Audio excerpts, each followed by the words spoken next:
Horrible sister lied about needing medication so that I would send her money every month, so I told my parents and got her kicked out. I never called my childhood happy, and I never called it tragic. It was a hallway that always smelled like yesterday's dinner and echoed with two different footsteps, mine, firm and fast, and my sister's, slow and sly. My name is Amy. I learned early that silence was safer than anger, and that work was safer than hope. My sister, Jenna, learned different lessons. She found that if she cried at the right pitch, doors opened. If she sighed at the right moment, someone else finished the chore. We were born 3 years apart, but the gap felt wide as an ocean. When I was 8, I swept floors for extra allowance. When Jenna was 8, she broke a vase, blamed the cat, and got ice cream because she looked shaken. Dad never saw the pattern. Mom saw it but felt guilty, saying, "She's the baby." By 10, I cooked boxed macaroni while Jenna watched cartoons. By 12, I mowed lawns in our street for $5 an hour. Jenna drew hearts on the envelopes that held my cash tips and told Mom she was helping with the money. I held my tongue because shouting sounded like jealousy, and jealousy never earned applause. At 14, I read library books about scholarships, budgets, and better towns. Jenna read magazines about nail polish that changed color in the sun. I patched my own jeans. She borrowed mine and stretched them. I studied geometry at dawn so I could tutor classmates after school. She claimed cramps to skip gym. Teachers sent sympathy notes home and my parents cooed. I shrugged and let the ledger grow. Each slight was a tick in an invisible column. Someday, I told myself, the math would even. College was my escape map. I filed forms in triplicate, hunted every niche scholarship, and grabbed extra shifts at the grocery store. Graduation day thundered with applause, but I only heard the beat of my own pulse whispering, "Go." Jenna clapped too, mascara bright against tears. She leaned close and said, "You'll send money, right?" I hear dorm food is brutal. I laughed as if it were a joke. Maybe she thought it was. Campus felt like clean oxygen. No one there knew our family dynamic. If I worked hard, I got grades. If I missed a deadline, no one blamed the cat. I pulled straight A's, worked in the library, and learned that I loved spreadsheets. Numbers stayed honest. Jenna stayed home. She texted photos of new shoes and wrote, "Look what Dad bought me for my big test." I replied with thumbs up emojis, then returned to balancing financial aid receipts. 4 years later I walked across another stage, shook another dean's hand, and clutched an offer letter from a mid-size accounting firm in the city. Jenna posted a selfie from the passenger seat of Dad's car with a caption, "College tour. Wish me luck." She never took that tour, or any other. She worked part-time in a boutique, called herself content creator, and labeled every bruise of life a tragedy. Mom sighed, Dad paid, and I mailed home framed photos of my tiny rented room to prove I was fine. The city pulsed. My job asked 12 hours a day and I gave 14. I ate noodles over the sink, bought thrift store lamps, and felt rich anyway. Each paycheck I split, rent, utilities, emergency fund, and a freedom jar. I taped my goals to the fridge. 1 bedroom by 30. Emergency cushion, 6 months. Vacation in Italy, maybe. Jenna sent TikToks of her dancing. I clicked a heart and went back to reconciling ledgers. Every holiday I visited home. The chorus never changed. Dad bragged about Jenna's entrepreneur spirit while I washed dishes. Mom asked me to help Jenna with online branding. Jenna moaned that Wi-Fi was too slow for greatness. I fixed the modem. She took selfies. When I left, Mom pressed leftovers into my arms and whispered, "I wish you two were closer." I answered, "I wish the sun rose at midnight." She frowned, not catching the joke. By 27 I had enough for a down payment. A modest condo on the edge of town, 1 subway stop from work, a sliver of balcony that caught morning light. I signed papers with a pen that shook in my fingers. That night I called home. Mom congratulated me. Dad whistled. Jenna asked, "So can I crash there on weekends? The city's nightlife is better." I said, "Maybe once in a while," and felt the old ledger ache. Moving day tasted like victory and cardboard dust. I carried boxes alone, humming freedom songs off-key. No nagging, no eye rolls, no silent competitions. I bought a single sofa, a small dining set, and a plant called Fred the Fern. I slept on a mattress on the floor, woke at dawn to sunlight dripping across fresh paint, and thought, this is mine. 6 months of quiet bliss followed. I mastered budgeting apps, baked banana bread on Sundays, and learned that silence can be kind. I sent polite texts home but skipped small dramas. The family group chat buzzed about Jenna's new business venture, some dropshipping idea. I muted the thread and listened to rain instead. Then one Thursday night my phone blinked. "Jenna, hey big sis, can we talk?" I stared at the screen. My chest tightened like old shoelaces. We had not spoken in real time since my move. I answered, "Of course." "What's up?" Her reply arrived as a waterfall, Mom and Dad aren't helping me. I'm sick. Doctor says I need meds that insurance won't cover. I don't know what to do. She attached a photo, a white bottle with a label partially blurred by her thumb. The price tag in red, $312.45. Guilt knifed me. I asked for details. She said the medication treated a hormonal disorder, that side effects were terrible, that without it she could shut down. She said, please don't tell Mom and Dad. They'll panic. Just until I get stable. I typed, I'll help. My thumbs trembled. She thanked me with 7 heart emojis.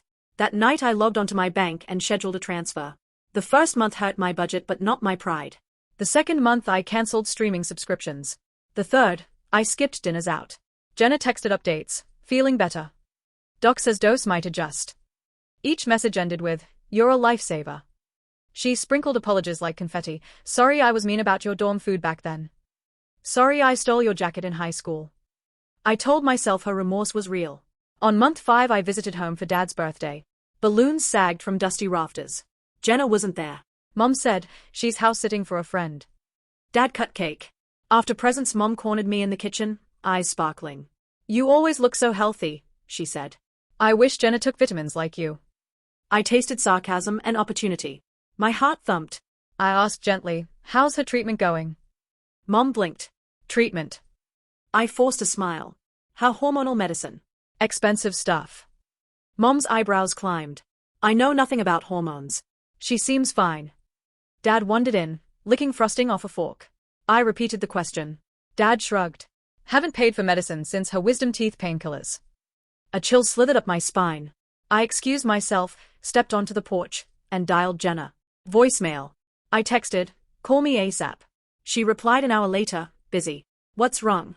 I wrote, Mom and Dad don't know about your meds? 3 dots pulsed, then vanished.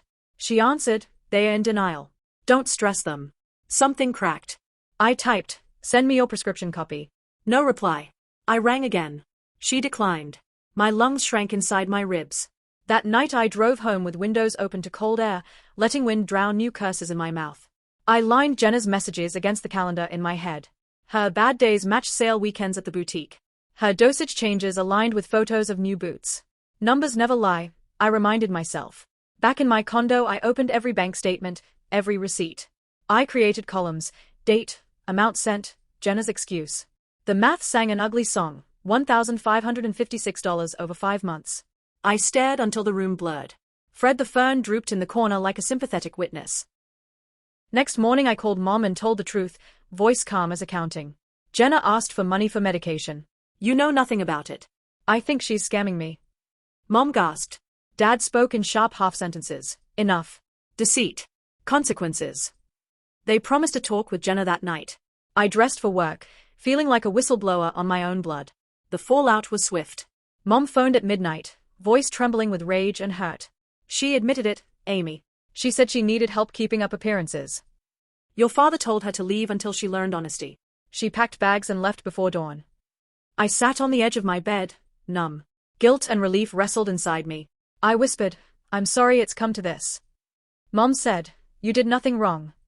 Then she cried, and the line clicked dead. Jenna sent one text the next day. I hate you. I typed a reply, then deleted it. I blocked her number instead. End of chapter, I thought. Ledger balanced. Life resumed its rhythm but the music felt off key. Mom updated me in snippets. Jenna couchsurfed with friends. Jenna tried a temp job then quit. Jenna posted cryptic quotes on social media about betrayal. I muted every channel and poured energy into spreadsheets and spin class. Years trickled by. Promotions raised my salary. I traveled to Italy alone, tasted basil on sun-warmed tomatoes, and toasted silence. I bought a second fern and named her Frances. Dad's heart attack arrived on a quiet September. He survived, but Mom's hands shook when she called. I rushed home. Jenna appeared at the hospital doorway, eyes ringed dark, hair brittle blonde. She avoided my gaze, sat on the opposite side of Dad's bed, and scrolled her phone.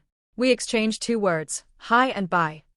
I drove back to the city in rain that tapped like fingers on guilt's window. But I kept the block in place. 3 winters later Mom was diagnosed with lung cancer. She never smoked. Fate has cruel humor.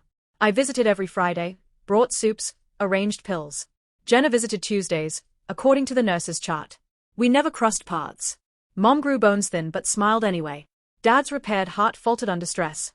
One April morning they both failed to wake, within hours of each other, holding hands in matching hospital beds pushed side by side after a sympathetic nurse bent rules. The doctor said it seemed like a pact of long love. I signed paperwork with shaking hands. Funerals are equations of tears and logistics. We chose a joint service. Jenna and I stood like distant cousins, nodding at condolences, avoiding contact. After burial we met the family lawyer in a small wood-paneled office that smelled of lemon wax. His glasses perched on his nose like moral judgment. He unfolded the will. Dad had rewritten it after the medication scam, then added codicils when Mom fell ill. Most assets split 50-50, house sale, savings, the old BIC. But one clause bore Jenna's name in bold. Beneficiary Jenna Marie Harper shall repay to beneficiary Amy Louise Harper the sum of $1,556, accounting for deceitful monetary extraction, adjusted annually at 4% interest compounded. The lawyer cleared his throat. As of the date of death, that totals $1,903.64. Jenna's face drained. She sputtered, "They can't force family debt in a will." The lawyer raised a brow. "Actually they can, within estate conditions. Until repayment, your share of inheritance remains in escrow." My heart pounded, equal measures sorrow and grim vindication. I did not want her money. I wanted honesty, but Dad knew numbers were the only language Jenna respected. Outside, wind rattled budding branches. Jenna caught my sleeve in the parking lot. "Please, Amy. Can we talk?" I stared at her hand, then at her face, older, weary, but still the girl who cried for ice cream and blamed cats. "Talk about what?" I asked, voice even. "I'm sorry," she whispered. I was desperate. Everyone always expects me to shine and I can't. Her words fluttered like torn receipts. I answered, "I expected you to tell the truth." She wiped her nose. "Let me pay in installments. I can't do it all at once." I said, "Send the lawyer a schedule." Weeks stretched. Checks arrived, small but steady, $100, $150, $75. Each one landed with a half-apology note, trying my best. I deposited them and wrote no reply. I spent weekends sorting Mom's bake sale trophies and Dad's fishing lures. Memories clung like dust but weighed less than anger now. I donated half their furniture, kept Mom's recipe box, sold the BIC to a collector who admired its stubborn engine. By the next spring Jenna cleared the debt down to $70. She mailed the final envelope on Dad's birthday. Inside was a letter, not a note. 6 pages, careful print. "Amy, I chased shortcuts all my life and every one turned into a longer road. I know the money will never patch the crack I made. But I'm paying because Dad believed numbers matter, and Mom believed in fresh starts. If you ever want coffee, I'll be at the park on Sundays, sketching strangers. If not, that's okay. Love, Jenna." I sat at my kitchen table, sunlight stroking Francis and Fred, and read those lines twice. Grief and memory wove strange threads through my chest. I folded the letter and slipped it into Mom's recipe box between brown sugar banana bread and holiday fudge. Sunday arrived warm and bright. I laced my shoes, walked to the park, and watched clouds drift like erased mistakes. Jenna sat on a bench, sketchpad in lap, charcoal smudged on her wrist. I paused 10 paces away. She sensed me, looked up, and half stood. I raised one hand, not a wave, more a marker in time. She mirrored the motion. Neither of us spoke. I walked to a coffee cart, bought 2 cups, and carried them back. She cleared space beside her on the bench. We did not solve childhood in that hour. We did not rewrite our ledger. But we sipped, watched geese bully pigeons, and shared the silence that once felt like war but now felt like maybe, someday, truce. And somewhere, I hope, Mom and Dad counted the rays of sun on our heads and called it interest paid in full. What did you think of this story? Let me know your thoughts about it in the comments, and thanks for listening.